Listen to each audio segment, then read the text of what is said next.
La plataforma cultural Tradiciones Digitales les da la más cordial bienvenida al conversatorio Diablos Danzantes de Venezuela, Patrimonio Cultural Inmaterial de la Humanidad. Leandro Rossi, por parte del equipo de Tradiciones Digitales, y el antropólogo y profesor venezolano George Amais. Iniciaremos con un extracto del micro Diablos Danzantes de Venezuela que pueden disfrutar completo en el canal de YouTube de la UNESCO en español. Posteriormente el conversatorio y cerramos con preguntas. Sin más que agregar, damos inicio.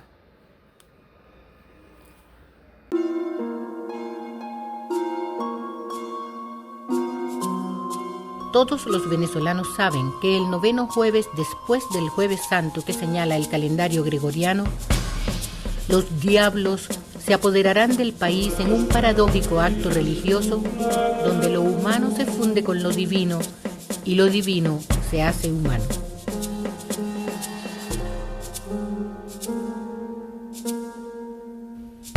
Es así desde la primera mitad del siglo XVII en la amplia territorialidad venezolana. Pero, ¿por qué el noveno jueves después del Jueves Santo? Los colonizadores, apartados de sus metrópolis, reprodujeron en la América Latina sus plazas mayores, sus iglesias y, por tanto, las fiestas de su religiosidad. Corpus Christi era una de ellas.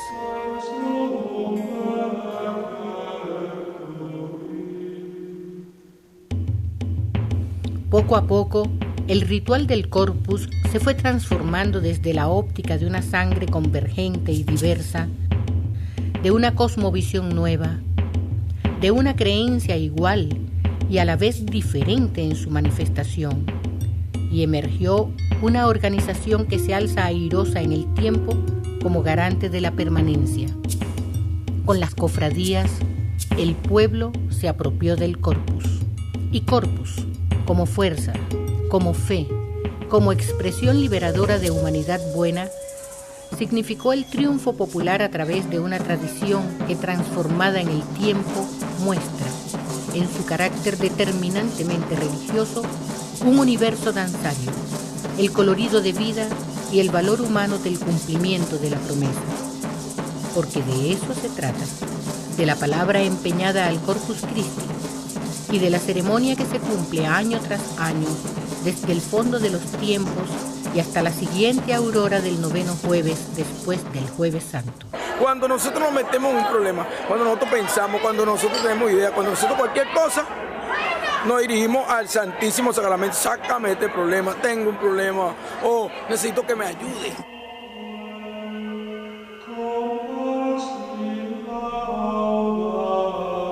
El pago de esa promesa es el centro de un ritual de rendición para recrear el triunfo del bien, que es, asimismo, el bien concedido sobre el mal, sobre la circunstancia y la desdicha. Es también el centro de la vida de los colectivos, de las cofradías que año tras año abren y cierran un ciclo. Durante la fiesta de Corpus Christi, la identidad eleva a su más alto rango el fervor religioso de los involucrados. El pago de la promesa adquiere formas creativas, misterio y rigor. No es casual, por tanto, que los promeseros oculten sus rostros con máscaras representativas.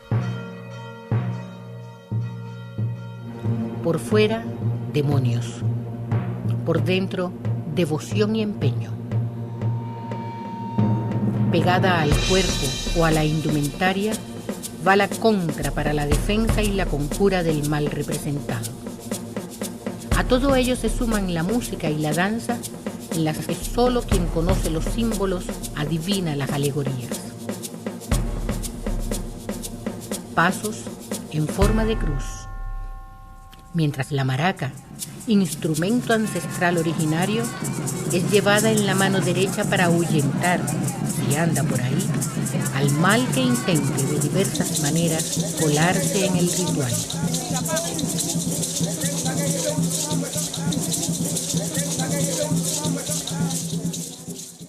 Buenas noches nuevamente a ustedes, nuestros seguidores que se han conectado en nueva oportunidad de tradiciones digitales para seguir celebrando la semana previa a la festividad de los Diablos Danzantes de Venezuela. Desde el Comité Operativo de Tradiciones Digitales, conformado por mi persona, Leandro Rossi, y Marlene García, Angélica Vilán, Marisabel León, Augusto Carmona, Ángel Palacios y Wilfredo Mendoza, le damos la más cordial bienvenida a este conversatorio en el que hablaremos sobre el procedimiento llevado a cabo en Venezuela para lograr la Declaratoria de Patrimonio Cultural Inmaterial de la Humanidad de la UNESCO de los Diablos Danzantes de Venezuela. Hemos traído en esta oportunidad al profesor George Arraiz Monzón, quien es antropólogo, egresado de la Universidad Central de Venezuela, es doctor en Patrimonio Cultural de la Universidad Latinoamericana y del Caribe y profesor de la Escuela de Antropología de la UCB. También se desempeña como coordinador de la Oficina Técnica de Enlace con la UNESCO del Centro de la Diversidad Cultural. Ha desarrollado publicaciones científicas y divulgativas a nivel nacional e internacional en materia de arqueología, antropología y patrimonio cultural. Y ha sido curador también de exposiciones en estas áreas. Le damos la más cordial bienvenida a nuestro querido amigo, el profesor George, quien además fue digamos, el que logró montar todo el expediente que fue presentado a la UNESCO, y queremos en esta oportunidad conocer cuáles fueron, digamos, esas particularidades, cómo fue ese procedimiento y actualmente qué implicaciones tiene el ser patrimonio cultural y material de la humanidad. Bienvenido, George, ¿cómo estás? Buenas tardes, Leandro. Bueno, muchísimas gracias por la invitación. Gracias. Un placer para mí estar acá con ustedes compartiendo. Bueno, y espero que lo que les pueda decir les sea de utilidad y les sea de provecho. Yo creo que es importante y más que nunca, sobre todo en estos tiempos de pandemia, que nos encontremos permanentemente con lo que somos, y bueno, el patrimonio cultural y material es parte de eso. Bueno, ciertamente yo participé en el equipo de trabajo, en el equipo técnico que del año 2010 trabajó en función de la construcción del expediente que posteriormente permitió la inscripción en la lista representativa de la Convención de la UNESCO 2003 de los Diablos Danzantes de Corpus Christi de Venezuela como patrimonio cultural y material de la humanidad. Valga decir, la primera de las declaratorias que a la fecha de hoy ya ha logrado el Estado venezolano junto con las comunidades portadoras de estas tradiciones culturales. Debo decir, para ser justo además, bueno, que no fui yo, fue un equipo. En su momento además el equipo estaba en términos técnicos, estaba liderado por la antropóloga Marismenia Toledo, que para ese momento era coordinadora de la oficina y de la cual además aprendí muchísimo digamos, de este mundo del patrimonio cultural y específicamente este mundo del patrimonio cultural y material. También tengo que decir brevemente, para ser justo, que una de las grandes fortalezas que tuvo el expediente fue que a pesar de que empezamos a trabajar en términos, entre comillas, en el año 2010, realmente los antecedentes fueron mucho más remotos.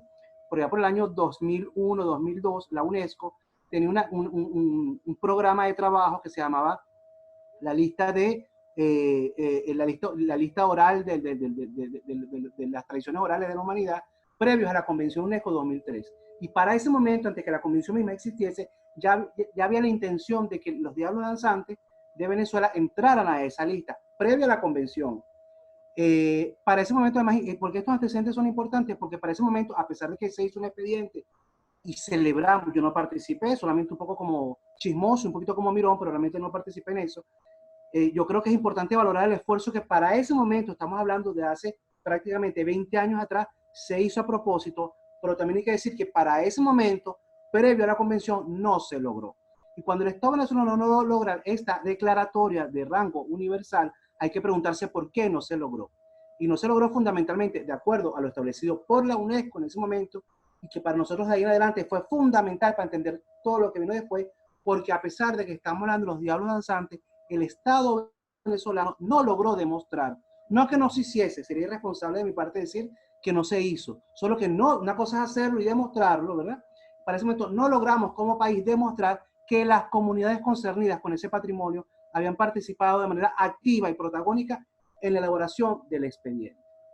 No es suficiente con decirlo, a la UNESCO hay que comprobárselo, y pueden creerme que la UNESCO, yo siempre lo digo, y se lo digo a mi equipo de trabajo, que es muy chiquitico pero es muy bueno, y se lo digo a los Diablos, y se lo digo a las madamas del Carnaval del Callao, y se lo digo a los cantadores de cantos de ordeño en el llano, la UNESCO sí lee y sí revisa lo que le enviamos. Eso es muy importante tenerlo muy claro. Entonces, no lo logramos en ese momento, no se dio, y ya muchos años después, de hecho, yo estaba dedicado a otras cosas de trabajo, y en el año 2010, digamos que Venezuela tenía como esa deuda allí, un poco una deuda moral, también una deuda técnica, desde su propio equipo técnico, su propia institucionalidad y su propio aparato de gobierno, y se decidió nuevamente postular a los Diablos. Ya la Convención UNESCO existía desde el año 2003, ya el Estado venezolano había suscrito la convención, así que ya era un mandato de ley hacer lo que tuviéramos que hacer a propósito del patrimonio cultural y material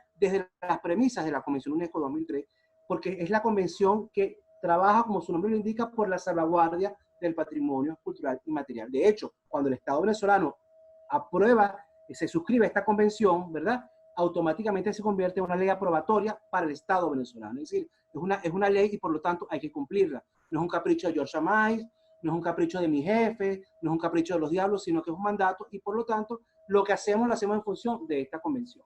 Como sé que tenemos poco tiempo, en el año 2010 entonces empezamos con nueva intención, con nuevas energías, con nuevo equipo, pero con los mismos Diablos. Ante una pregunta recurrente que además me ha pasado a lo largo del tiempo, incluso algunos reclamos, algunos reproches incluso también han venido. ¿Por qué eso? Porque esa diablada. Porque ciertamente en Venezuela existen muchas diabladas, muchos diablos danzantes, incluso muchos religiosos. Por ejemplo, hay diablos en Barinas, por ejemplo. Pero también hay otros diablos en el estado de Aragua que no participaron en este expediente. ¿Y por qué? Porque en este caso solo trabajamos con las 11, hay que verlo muy bien, hay que decirlo bien, las 11 cofradías de diablos danzantes de Venezuela, que como el título de la manifestación que fue presentada en la UNESCO lo dice, le rinden culto al Corpus Christi, es decir, al cuerpo de Cristo, al Santísimo Sacramento del altar, que es la máxima figura de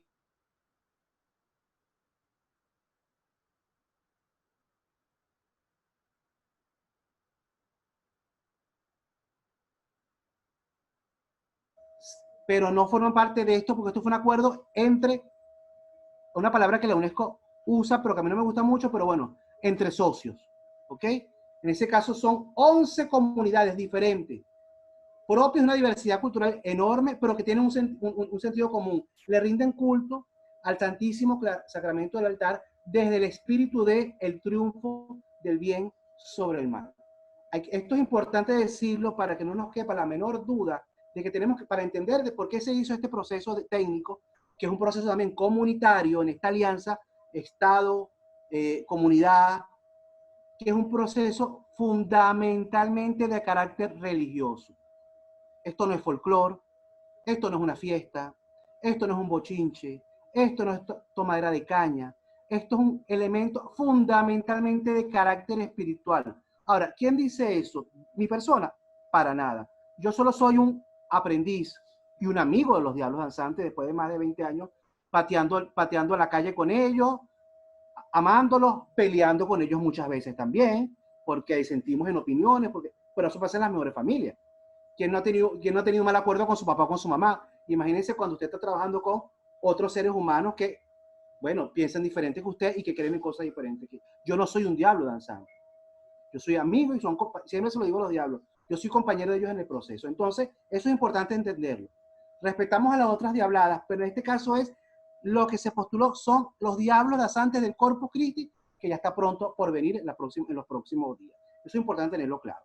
Entonces, el equipo técnico, por supuesto, para poder en esta nueva avanzada, tuvo que partir de la intención primaria de la propia comunidad, que se nos acercaron, que nos tocaron la puerta y me dijeron, hola George, ¿cómo estás? ¿Te acuerdas de nosotros? Oye, sí, ¿estás más gordo? Sí, ciertamente. Años invierno, por aquí seguimos. Y nos encontramos nuevamente y elaboramos el expediente.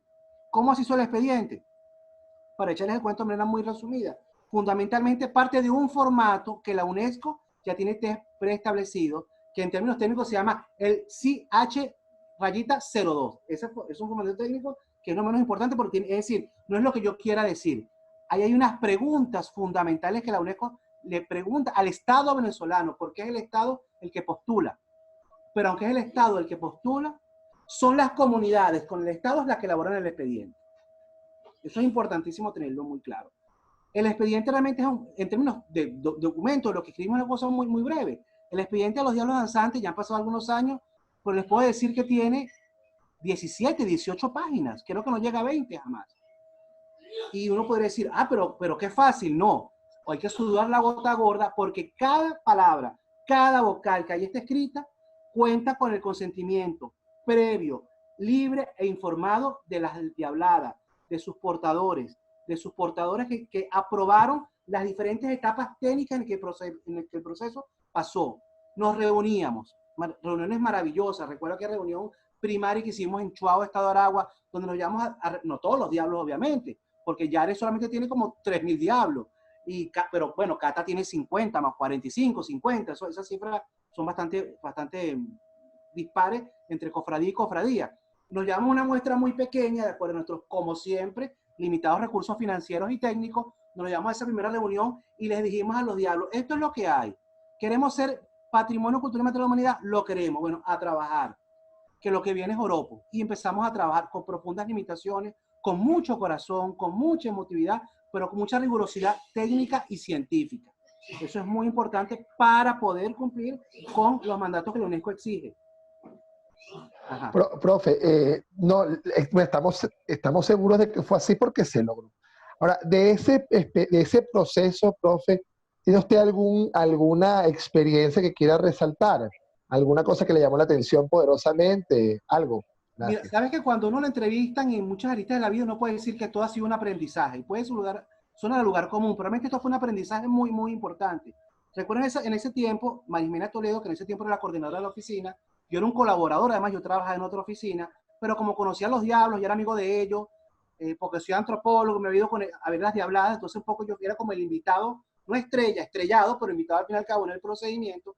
Marismena Toledo y yo veníamos de trabajar, que además ella también fue mi maestra en eso, veníamos a trabajar con otra convención de la UNESCO, que es la Convención de Patrimonio Mundial de 1972, que es una convención que por lo menos permite, por ejemplo, es la que sustenta la declaratoria de la Universidad Central de Venezuela, de Colo y la Vela y del Parque Canaima como patrimonio mundial.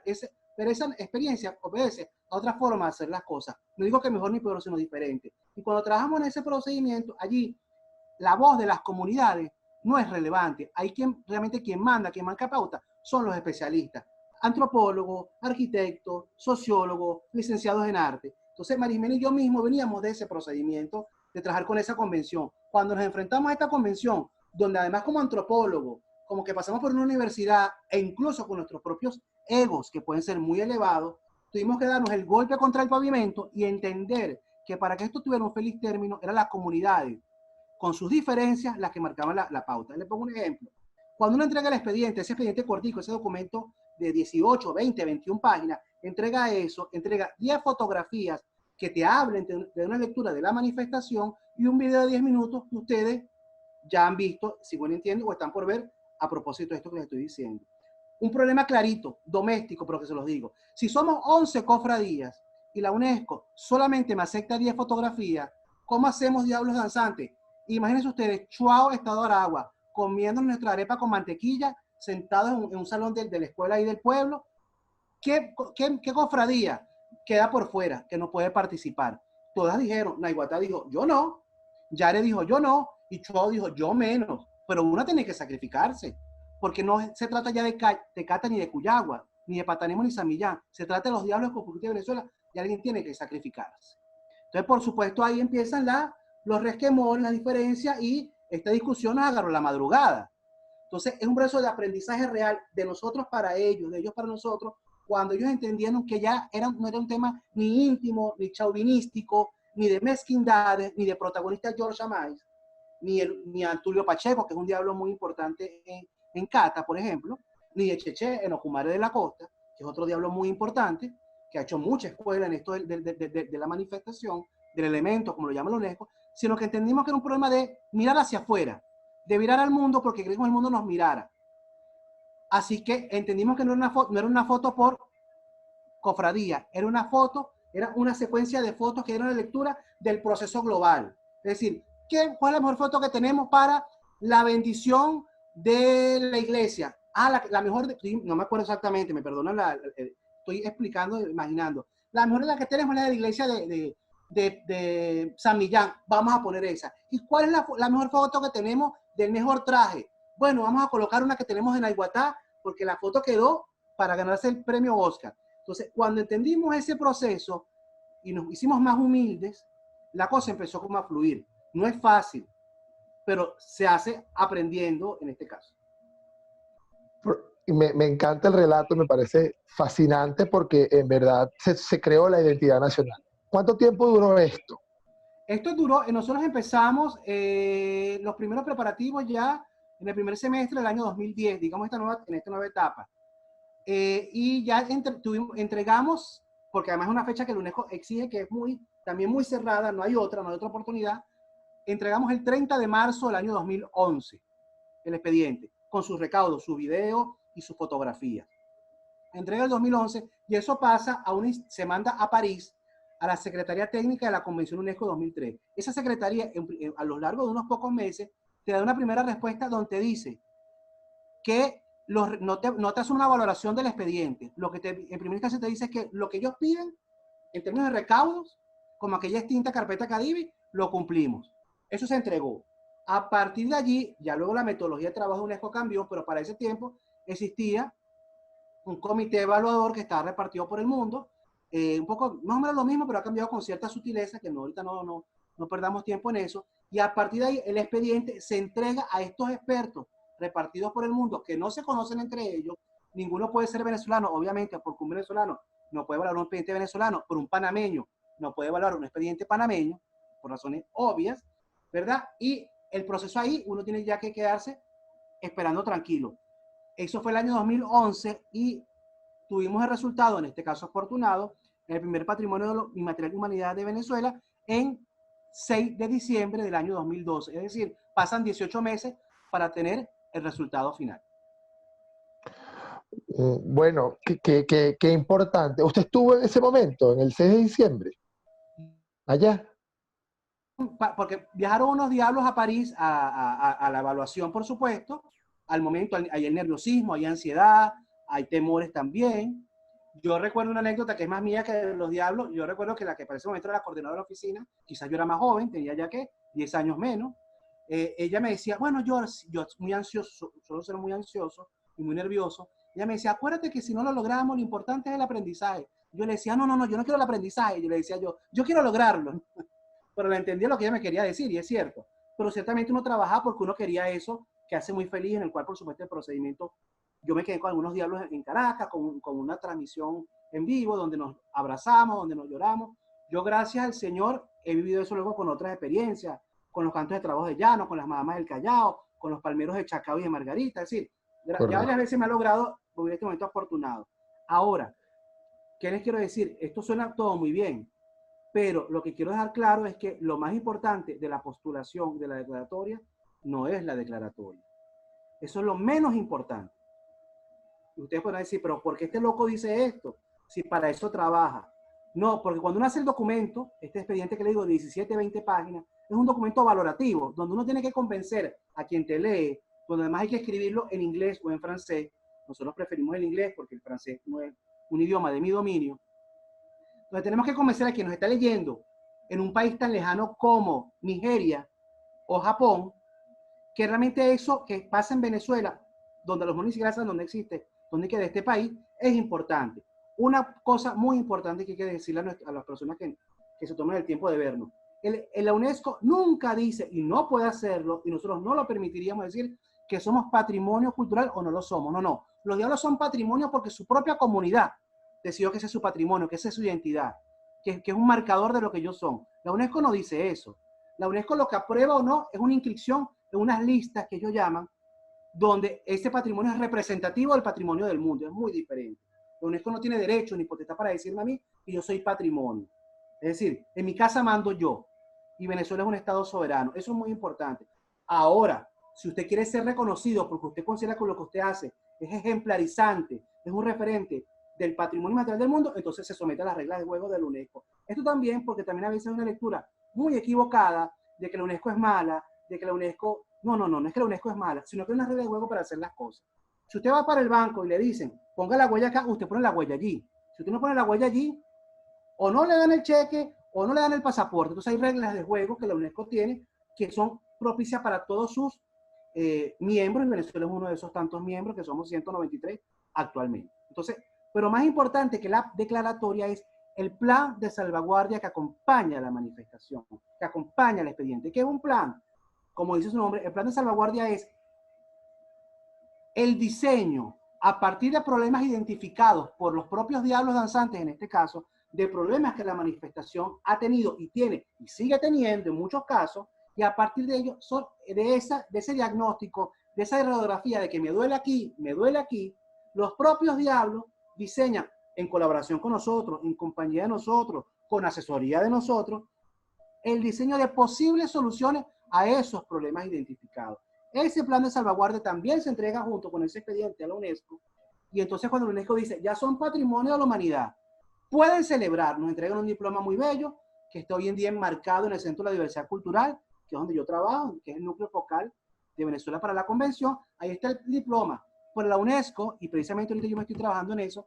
Cada 6 años nos demanda sendo informe muy complejo de hacer, muy riguroso, que me ha sacado hasta lágrimas, me ha dado hasta migraña el informe, donde tenemos que demostrar lo que el Estado venezolano, junto con los diálogos, está haciendo de positivo y que tributa a favor de la salvaguardia de esa manifestación. ¿Qué significa la salvaguardia?